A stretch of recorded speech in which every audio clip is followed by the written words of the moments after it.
अस्सलामु अलैकुम वरहमतुल्लाहि वबरकातुह। दोस्तों, हैप्पी बर्थडे टू यू, सालगिरह मुबारक हो।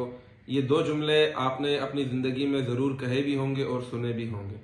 आइए जानते हैं कि क्या इस्लाम में सालगिरह मनाना ठीक है या नहीं।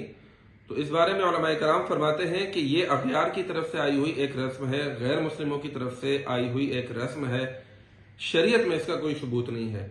इसमें तरह तरह की खुराफात पाई जाती हैं। मसलन मखसूस लिबास पहना जाता है, केक काटा जाता है, मोमबत्तियां जलाकर मर्द जन की मखलूत महफिलें होती हैं, मौसीकी वगैरह, इस तरह की बहुत सी खुराफात इसमें पाई जाती हैं। ये सब उमूर नाजायज़ हैं, इसीलिए इस तरह सालगिरह मनाना भी नाजायज़ है।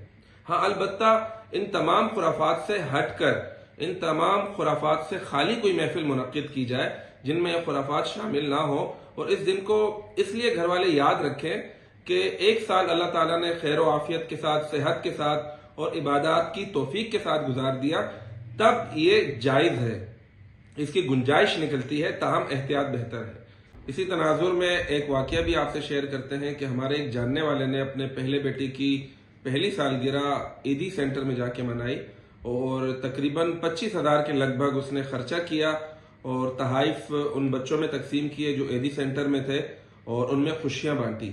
लेकिन इसके बावजूद भी अगर ये महफिल तमाम मुनकरात से खाली हो, और ये वाकया जो हमने आपको बताया कि वो ईदी सेंटर गए, बच्चों में तहाइफ तकसीम किए, इन सब के बावजूद दो अल्फाज बड़े काबिल तवज्जो हैं जो इस फतवे में उलमाए कराम ने फरमाए हैं कि इसकी गुंजाइश निकलती है।